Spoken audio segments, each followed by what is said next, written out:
are you feeling, Emad? I'm gonna need a second. You know, women are strong. Never doubt that. On this week's episode of Hot Button, Emad and Brunella talk about how to treat the strongest women in their lives, their moms. Hello and welcome to another episode of Hot Button, and today we're actually going to be discussing Mother's Day. Yeah, it's coming up soon, and Brunella, what are some Mother's Day memories that you can think of as being the most memorable ones? Oh, you're asking me to really dig deep into my past. You know, my mother is in Italy and I moved to Canada quite a long time ago. But I recall going over to my grandmother's house and celebrating with both of them, bringing lots of flowers. And my brother hated Mother's Day because he was allergic to the pollen and he would totally flare up. And together with the flowers, often we bring a card telling my mother how good we were going to be for the rest of the year. But I think we rarely kept up with that promise. Yeah, I feel you there because, again, our family had 3 boys, so my mom had to deal with babysitting 3 young kids, and they actually immigrated to Canada from Iran. So think about trying to learn a new language and maybe going grocery shopping with 3 little kids. So it was a lot for her to overcome. But again, on days like Mother's Day and her birthday, we try to make up for it by taking her out to the park, maybe having a barbecue with the rest of the family. So I think that's something we might do again this year. Now, you said your mom lives in Italy still, and what's it like being so far away? Are you gonna maybe give her a surprise phone call on Mother's Day?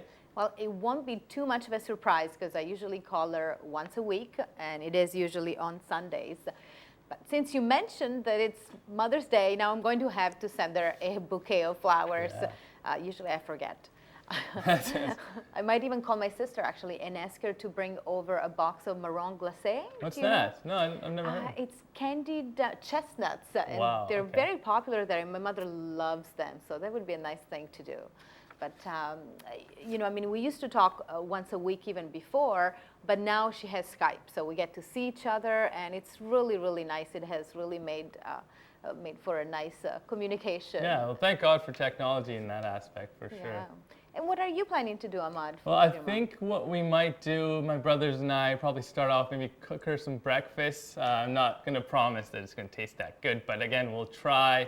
And for the most part, I think she'll like the fact if we spend the whole day with her. I think that's better than anything else we can really give her, you know?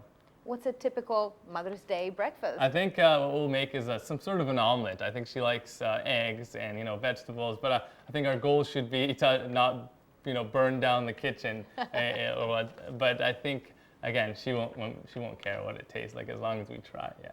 That's very nice. And now, do you think that living together makes the Mother's Day celebration better or more difficult? You know what, in our case, I think because we do live together, we might sometimes take it for granted, whereas for people like yourself, a lot of people around the world maybe live apart from their mothers and different members of their family. So I think on days like Mother's Day, we should probably really try to you know, celebrate the fact that we are still living together. We get to see each other every day. But I guess yourself, whenever you do get to see your mother, it probably feels like a Mother's Day celebration of some sort. Yes, it does actually. It makes it very special every time I go and see her. And it has also improved our relationship a lot. What will you do for Mother's Day? Tell us on Facebook or Twitter. And thank you for watching Hot Button. We'll see you next time.